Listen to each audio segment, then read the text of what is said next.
কি ভাবছো হঠাৎ করে আন্টার্কটিকা কবে চলে এসেছি? না না, আন্টার্কটিকা আসতে হয়নি।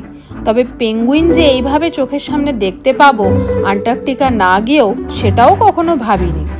ছোটবেলা থেকেই পেঙ্গুইন সম্পর্কে আমার অনেক কৌতূহল ছিল। এই যেমন পেঙ্গুইন নাকি পাখি, তা পাখি যদি হবে তাহলে ওড়ে না কেন? মানুষের মতন দুপায়ে ভর দিয়ে হেঁটে চলে বেড়ায় কি করে? এইরকম অনেক কৌতূহল আমার মনেও ছিল। সুতরাং বুঝতেই পারছো যে পেঙ্গুইন আমার কাছে একটা বিশেষ জায়গা রাখে। তো যাই হোক, সেবার 2024 সালে অক্টোবরে যখন আমরা দুবাই ঘুরতে গিয়েছিলাম, সে সময় দুবাই মলে যে Dubai aquarium and underwater zoo ছিল, তো সেখানেই আমার ছোটবেলাকার অভূতপূর্ব এই পাখিগুলোর সাথে প্রথম আলাপ।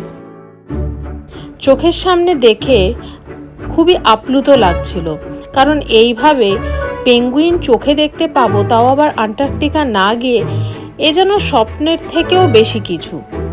ওখানে গিয়েই জানতে পারলাম যে পেঙ্গুইনের নানান রকমের প্রজাতি রয়েছে। তা সে থাক, তবে এইখানে যে পেঙ্গুইনগুলোকে দেখা যাচ্ছে সেই পেঙ্গুইনগুলো নাকি জেন্টু পেঙ্গুইনস।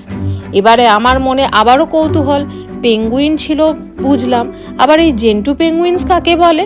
তো যাই হোক, ওখানে যারা কিপার রয়েছেন তাদেরকে জিজ্ঞেস করায় ওনারা বললেন যে জেন্টু পেঙ্গুইনস হলো এমন এক ধরনের পেঙ্গুইন যারা জলের মধ্যে সব থেকে ফাস্ট ছুটতে পারে। অর্থাৎ এই যে পেঙ্গুইনগুলো এখানে রয়েছে, এরা কিন্তু পেঙ্গুইনের সমস্ত প্রজাতির থেকে অনেক বেশি জোরে জলের নিচে ছুটতে পারে বা সাঁতার কাটতে পারে, এবং এটাই এই জেন্টু পেঙ্গুইনসদের বিশেষত্ব।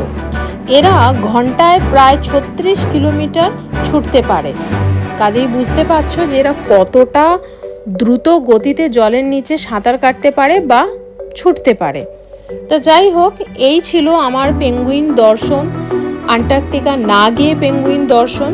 আশা করি তোমাদেরও ভিডিওটা খুবই ভালো লাগবে। জানিও যে তোমাদের কেমন লাগলো।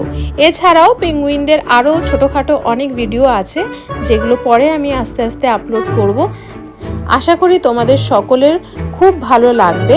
যদি আমার ভিডিও ভালো লেগে থাকে তাহলে লাইক, শেয়ার, কমেন্টস করতে ভুলো না। আর অবশ্যই যারা ইউটিউব চ্যানেলে আমার ভিডিওটি দেখছো, তারা এই ধরনের অনেক সুন্দর সুন্দর ভিডিও দেখার জন্য আমার চ্যানেলকে সাবস্ক্রাইব করো। যারা ফেসবুকে আমার ভিডিও দেখছো তারা আমার পেজকে লাইক করো। Keep supporting me and keep growing with me. আর বেশি কিছু বলবো না, তোমরা নিজেরাই ভিডিওটা পুরোটা দেখো। আশা করি তোমাদের সকলের খুব ভালো লাগবে। আমি আর বেশি কথা এখানে বলবো না, তোমরা ভিডিওটা এনজয় করো, শেষ পর্যন্ত দেখো কিন্তু।